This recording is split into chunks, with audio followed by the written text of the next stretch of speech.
2 minute, 1 minute madam. जी start करें madam. जी madam, press वार्ता बुलाई है, क्या कुछ जानकारी देना चाहेंगे?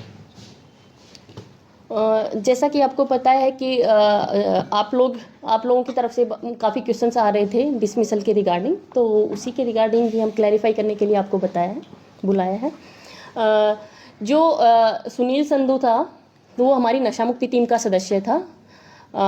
उनके अगेंस्ट इतना मतलब जो इश्यूज़ क्रिएट हो गए, इश्यूज़ तो मैं क्या बोलूँगी उसमें, जो हमारा लॉ एंड ऑर्डर प्रभावित हो गया, जो पुलिस के अगेंस्ट इतना डिसअफेक्शन हो गया, इतना असंतोष हो गया, हमारी पुलिस में इतना इनडिसिप्लिन वाली बातें आने लगी, उसकी वजह से इंक्वायरी प्रॉपरली नहीं कंडक्ट हो पाई, उसकी वजह से डिसमिसल किया गया है।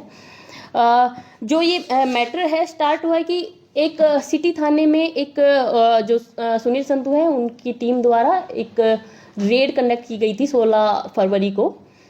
तो वहाँ पे क्योंकि सुनील संधू है आईओ हेड कांस्टेबल रैंक है, आईओ का काम जानता है, उनको पता है एनडीपीएस के लिए क्या रूल्स है, क्या रेगुलेशंस है। उन्होंने उन रूल्स और रेगुलेशन को एकदम फॉलो नहीं किया। इसमें सेक्शन 50 और सेक्शन 42 की क्लियर अवहेलना की उन्होंने। मौके पे, आपको पता होगा कि एनडीपीएस एक्ट में जो कार्रवाई होती है वो मौके पे ही होती है। कुछ नशीली चीज़ें मिल गई, क्योंकि पहले पता नहीं है कि उसके अंदर क्या है, वो एनडीपीएस में आता नहीं आता, लेकिन हम उसको एनडीपीएस ही मानते हैं। कुछ चीज़ें मिल गई तो वहाँ पे उनको रेड करने जाते हैं, तो इसमें एक तरीका होता है कि एंट्री करके जाते हैं, डीडीआर डाल के जाते हैं, 42 सेक्शन है उसको फॉलो करना होता है। उसके बाद गैजेटेड ऑफिसर आके उसकी सर्च करता है, मौके पे सारी कार्रवाई होती है, वहाँ पे उनको जो भी सर्च सीजर वगैरह सब कुछ गैजेटेड ऑफिसर की प्रेजेंस में तलाशी ली जाती है। वो पूरा रूल वायलेट हुआ इसमें, उसकी वजह से जो केस था वो वहीं पे खराब हो गया, क्योंकि पहले एफआईआर रजिस्टर होके मौके पे जो हमारे गैजेटेड ऑफिसर को बुला के सारी कार्रवाई करनी थी, उसके बाद हमें सप्लायर को पकड़ने जाना था, लेकिन इसमें पहले इतने लैप्स हो गए, उसकी वजह से ये जो केस था, ये जो रेड थी वो फेल हो चुकी थी। तो इसके रिगार्डिंग कुछ न्यूज भी छपी और हमारे भी नॉलेज संज्ञान में आया कि इस तरीके का एक मैटर हुआ है। इस तरीके से जो रेड थी, जो पुलिस है वो प्रॉपरली उसमें कार्रवाई नहीं हुई, उसी की एक इंक्वायरी थी। वो इंक्वायरी डीएसपी एईसी हैं गुरविंदर जी, उनको मार्क हुई थी। तो उसकी इंक्वायरी जो कंडक्ट हो रही थी उसके रिगार्डिंग कि उसमें क्या क्या लैप्स हुए हैं, क्यों इनको रूल्स को वायलेट किया गया, क्यों इस तरीके की जो मौके पे कार्रवाई थी नहीं की गई, वो इंक्वायरी हो रही थी। उसी जो कि इंक्वायरी का रिजल्ट ये निकला कि उसमें जो फॉल्ट था वो क्लियर फॉल्ट किया गया है। मौके पे जो सुनील संधू है उन्होंने कोई कार्रवाई नहीं की थी, मौके पे सारी कार्रवाई करनी थी, वो सक्षम अधिकारी नहीं थे, उनको एक एएसआई को अपॉइंट करना चाहिए था। फर्स्ट आईओ जो भी रूल्स थे, उनको रूल्स पता थे, वो उन्होंने फॉलो नहीं किए थे। उसकी इंक्वायरी डीएसपी द्वारा की जा रही थी। उसी में जो इंक्वायरी के दौरान डीएसपी कलायत है जिनके ऊपर वो आए थे, उसके बाद अगली जो उसी नाइट को 23 तारीख को उन्होंने जो सुनील संधू है उनके द्वारा एलिगेशन लगाए गए, काफ़ी सारे सीरियस एलिगेशन है वो डीएसपी कलायत पे लगाए गए कि उन्होंने झूठे स्मैक के केस में फंसाने की धमकी दी, इस तरीके की जो भी था। इन केस उनके साथ कुछ हुआ था, कुछ इस तरीके का कुछ भी बात हुई थी, तो उनको मीडिया में डालने की बजाय, अपने सोशल मीडिया अकाउंट पे डालने की बजाय उनके पास ग्रीवेंस रेड्रेसल का तरीका था। पुलिस है, डिसिप्लिन फोर्स है, डिसिप्लिन फोर्स में जो भी आपकी ग्रीवेंस है एक प्रॉपर चैनल है, एसपी के पास आप आ सकते हैं। आप नहीं सेटिस्फाई है, आईजी और डीजी, इसमें एक हायरार्की है, उन्होंने उसको फॉलो नहीं किया, उन्होंने डायरेक्ट सोशल मीडिया पे जो भी उनकी ग्रीवेंस थी वो डाल दी, जो कि हमारे पीपीआर की, हमारे कंडक्ट रूल की क्लियर अवहेलना थी। उसके बाद जो मैटर हुआ था, जो उन्होंने अपना डाला था इंक्वायरी, उसकी इंक्वायरी मैंने डीएसपी गुला से कंडक्ट करा ली। तो डीएसपी गुला उसमें इंक्वायरी कंडक्ट कर रहे थे, उसी के रिगार्डिंग उनको बुलाया था।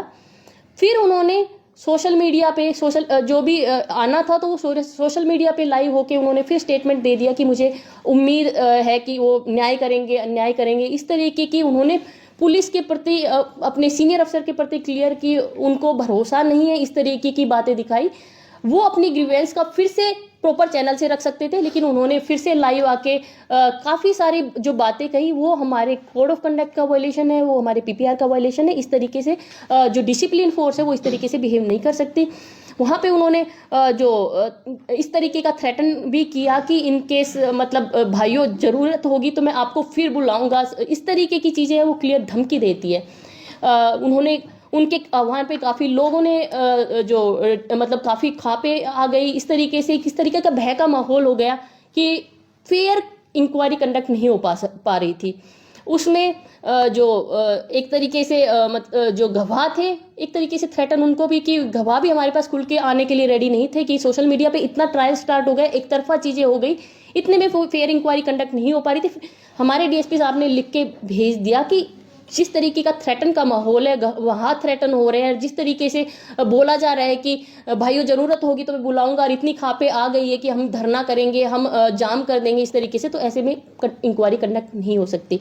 हमारे तरफ से भी, हमारी खुफिया चैनल से भी सारी इन्फॉर्मेशन निकलवाई गई, सारी बातें देखी गई। उसके बाद जो निकल के आया कि जो एलिगेशन लगा रखे थे डीएसपी पे तथ्यहीन थे, बिना किसी तथ्य के इस तरीके के एलिगेशन लगाए, और हमारी इंक्वायरी में उनमें कोई फैक्ट भी नहीं निकला।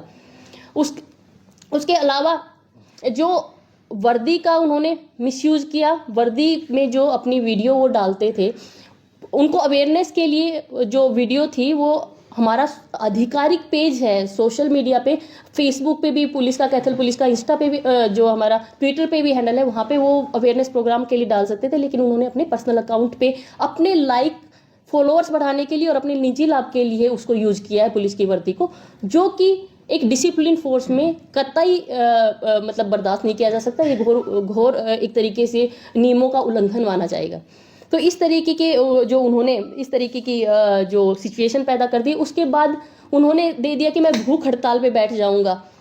इस तरीके के जो उन्होंने थ्रेटन वाले इस तरीके से वर्ड यूज किए हैं, इस तरीके में ना पुलिस के लिए शोभनीय है। इस तरीके से हमारी पुलिस में जो मुलाजिम है उनमें इनडिसिप्लिन फैलेगा। इसमें एक तरफा जो आप जिन्होंने इस तरीके का माहौल बनाया तो बहुत ही एंटी पुलिस माहौल बन चुका था। जबकि मैं बताना चाहूँगी, उन्होंने कहा कि जो हमारे पास इतनी भ्रामक न्यूज़ें जो फैली कि पुलिस है वो प्रॉपर कार्रवाई एनडीपीएस में नहीं कर रही है, जबकि 2024 में जो हमारे एनडीपीएस के 83 मुकदमे रजिस्टर थे और 142 अरेस्ट थी, वही 2025 में 112 मुकदमे और 206 अरेस्ट है। क्लियर 30 to 35% अरेस्ट और केसेस में इंक्रीज था। तो इस तरीके से नहीं था कि पुलिस ने एनडीपीएस पे जो बेचने वाले उन पे रहम किया, कार्रवाई कुछ डिफरेंट दिख रही थी, लेकिन रेड वहाँ पे जरूर फेल हुई थी। जो सिटी वाला मुकदमा था उसमें जरूर रेड फेल हुई थी। इसी तरीके से 2026 में भी हमारा 21 मुकदमों में 30 अरेस्ट हो रखे हैं। उसके अलावा मैंने पहले भी बताया था, पिट एनडीपीएस में भी हमारी पुलिस ने अच्छी कार्रवाई करते हुए 14 लोगों को डिटेन करा चुकी है। उसके अलावा हमारी तरफ से जो तस्कर है उनकी प्रॉपर्टी अटैचमेंट के लिए भी कार्रवाई की जा रही है। जो एनडीपीएस के पीओ हैं उनकी भी काफ़ी प्रॉपर्टी, करोड़ों में प्रॉपर्टी अटैच की जा चुकी है। तो एनडीपीएस में पुलिस की एएनसी की टीम, जो हमारी एंटी नार्कोटिक सेल है, उन्होंने एसएचओ की टीम है, और हमारी जो सीआईएज है उन्होंने काफ़ी अच्छा काम किया था। इस तरीके की जो भ्रामक न्यूज़ फैली, जो उन्होंने नशा मुक्ति टीम में रहते हुए जो सुनील संधू ने जिस तरीके की न्यूज़ फैलाई, उससे पुलिस फोर्स का मनोबल भी टूटा और एक तरीके से पुलिस के खिलाफ लोगों में असंतोष भी फैला। तो इस तरीके की जो सिचुएशन थी उसमें जो इंक्वायरी भी कंडक्ट नहीं हो सकती थी। इसमें डायरेक्टली हमारी तरफ से 311(2)B का प्रोविजन यूज किया गया। हमारे 16(2) PPR का जो प्रोविजन यूज करते हुए हमारी तरफ से डिसमिसल किया गया है। तो अनुशासनहीनता की कार्रवाई को करते हुए मैडम नौकरी से बर्खास्त किया गया। अनुशासनहीनता के साथ साथ जो पुलिस फोर्स में उन्होंने जो एक तरीके से इनडिसिप्लिन फैलाने वाली जो हरकत की, और एक तरीके से जो चुनी हुई सरकार है उसके खिलाफ भी, क्योंकि पुलिस सरकार का अहम हिस्सा है, तो सरकार के खिलाफ भी असंतोष फैलाया गया है। अपने इनडिसिप्लिन और अपनी जो बातें नहीं मानना है, अपने कर्तव्य को ठीक से नहीं निभाना है, जो गैर जिम्मेदार हरकत है, उससे उन्होंने पुलिस की छवि को खराब कर दिया है। पुलिस के ऊपर हमारी डिसिप्लिन फोर्स में एक तरीके से डिसिप्लिन फैलने की वो आ गई है। हमारी पुलिस में एक तरीके से भय का माहौल बन गया है। तो इनको लेते हुए इस तरीके का एक्शन हमें लेना पड़ा। जो सुनील संधू के साथ अन्य अधिकारी थे टीम में, उन पे भी क्या कोई कार्रवाई की जा सकती है? जो हमारा जो जांच की गई थी, इस जांच की वजह से हमने जो जांच जब तक कंडक्ट हुई, इसलिए हमने उनको लाइन में किया था। जांच क्लियर हो चुकी है और किसी की उसमें रोल नहीं मिला है। जो भी कार्रवाई थी, क्योंकि जो वीडियोग्राफी सारी चीजें मौके पे उनके द्वारा ही की गई थी, तो इसलिए उनके अगेंस्ट एक्शन लिया गया है। जांच कंप्लीट हो चुकी है या अभी पेंडिंग है? जो हमारे इसमें 2 चीजें थी, एक मुकदमा जो एक सिटी थाने का मैटर था उसकी जांच हमारी कंप्लीट हो गई थी। उसके अलावा जो दूसरा मैटर था उसमें जांच हमारी तरफ से कंडक्ट की जा रही थी, लेकिन सिचुएशन ऐसी बन गई, उसमें क्लियर जांच डीएसपी साहब नहीं कर पाए, लेकिन जो तथ्य आए इसमें 3-4 चीजें तथ्य हमारे खुफिया सोर्सेज से भी आए, जो जितने स्टेटमेंट लिखे गए, जो जांच में जितनी चीजें सामने आई, उसके अलावा एक डीएसपी गुरविंदर की तरफ से भी जांच की गई, इन सबको अध्ययन करके उसके बाद जो निष्कर्ष निकला उसके बिहाफ पे उनको डिसमिस किया गया। वर्दी में हमारे जो ऑफिशियल चैनल पे, हमारे पास ऑफिशियल पुलिस का चैनल है, उसमें जो कोड ऑफ कंडक्ट है और जो हमारे सोशल मीडिया के रूल्स है उसके हिसाब से, अवेयरनेस के हिसाब से कोई अवेयरनेस है तो वहाँ पे वो अपनी वीडियो डाल सकते हैं। पहले भी इसको बार बार हमारी तरफ से काउंसलिंग की गई थी और उसको बताया गया था कि वर्दी में आप पर्सनल गेन के लिए नहीं यूज करेंगे। उसके बावजूद बार बार काउंसलिंग करने के बाद कि आप बिना तथ्यों के सीनियर अधिकारी पे एलिगेशन नहीं लगा सकते हैं और आपका इस तरीके से डायरेक्टली आप सोशल मीडिया पे आके इस तरीके से नहीं बोल सकते हैं। इसमें क्लियर आपका जो रूल्स है, पीपीआर के रूल है, रूल जो 14(8) है और 14(44) का अवहेलना होती है, तो इस तरीके से आप नहीं कर सकते। मैम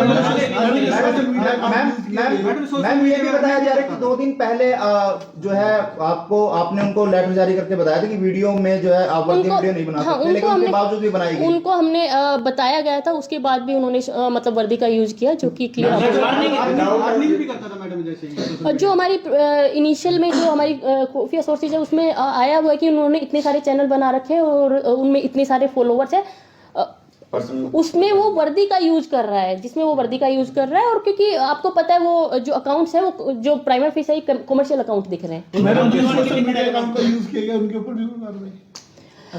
सोशल मीडिया अकाउंट पे ऐसे कोई कार्रवाई नहीं बनेगी, जो यूज कर रहा है उसके ऊपर इसमें कार्रवाई बनती है। जो हमारे रूल्स हैं, जो हरियाणा कंडक्ट के रूल्स है, पीपीआर है, वो उनके ऊपर जो हमारा मुलाजिम है उसकी वजह से, क्योंकि उन्होंने उसको यूज किया, उनके ऊपर कार्रवाई।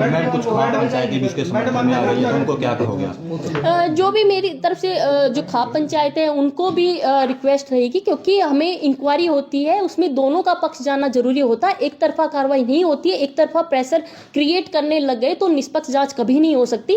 तो दोनों का पक्ष जाने बिना, दोनों को सुने बिना इस तरीके से कार्रवाई नहीं करनी चाहिए। बाकी कर्मचारी उनको भी मैं बोलूंगी कि जो हमारे सोशल मीडिया के जो कंडक्ट रूल है, जो डीजी सर की तरफ से बार बार सर्कुलेट हो रहे हैं, जो होम मिनिस्ट्री की तरफ से भी आ रहे हैं, हमारे तरफ से भी ऑफिशियल इस तरीके से आदेश जारी किए, उनका आप फॉलो करें। जो पुलिस है डिसिप्लिन फोर्स है, डिसिप्लिन में जो हायरार्की है और एक तरीके से ग्रीवेंस का मैकेनिज्म वेल डिफाइंड है, उसको जरूर यूज करें। उसके बिना इस तरीके से आप जो पब्लिक है, पब्लिक के सामने आप पुलिस की इमेज इस तरीके से टार्निश नहीं करें। मैडम सुनील संधू की वीडियो पे पंजाब में प्रेस कॉन्फ्रेंस हुई, क्या लगता है कि किसी दूसरे दल के साथ मिलकर हरियाणा सरकार और प्रशासन को बदनाम करने का भी कोई लगा? जो जिस तरीके से जितना फास्ट तरीके से रिस्पॉन्स हुआ और इस तरीके से एक्शन हुआ, उससे लगता है कि मे बी वो किसी राजनीतिक दल से प्रेरित होके ये कर रहे थे। मैडम कोई अपील का भी राइट आपके पास है आगे? हाँ, अपील का राइट है, एसपी के पास। और उसके बाद जो हमारे रेंज के आईजी या एडीजी होते हैं उनके पास अपील कर सकते हैं, उनके पास डीजी के पास भी एक प्रॉपर प्रोसीजर है हमारे पास। हर चीज का ग्रीवेंस रिड्रेसल का भी मैकेनिज्म है। उसके अलावा जो उनका जो भी ग्रीवेंस है, कोई हमने ऑर्डर पास किया, उसमें भी प्रॉपर चैनल बने हुए हमारे पास। बोल दिया यार, अभी ये बंद कर दिया अभी, या कहीं वो सिचुएशन इस तरीके की कंडक्ट हुई कि उसमें जांच फिजिबल नहीं थी। इसलिए जितना जो डीएसपी साहब ने मुझे भेजा उसमें इंक्वायरी, एक डिपार्टमेंटल इंक्वायरी फिजिबल नहीं थी, डिटेल इंक्वायरी फिजिबल नहीं थी। सिचुएशन ऐसी बन गई थी, इसलिए 311(2)B की पावर यूज करते हुए उसको कि इसने इस सिचुएशन में प्रैक्टिकल नहीं है फेयर इंक्वायरी कंडक्ट करना, लेकिन सारे तथ्य हैं, जो सारा माहौल, सारी चीजें जो मैंने स्टडी की, एक एक चीजें को स्टडी करके उसके बाद वो डिसीजन दिया गया। मेरा सवाल ये है कि अभी जांच चलेगी या बंद हो चुकी है? ये अभी जो जांच नहीं हो पा रही थी, सिचुएशन ऐसी बन गई थी कि जांच नहीं हो पा रही, लेकिन जितनी जांच हुई और जितने तथ्य आए सबको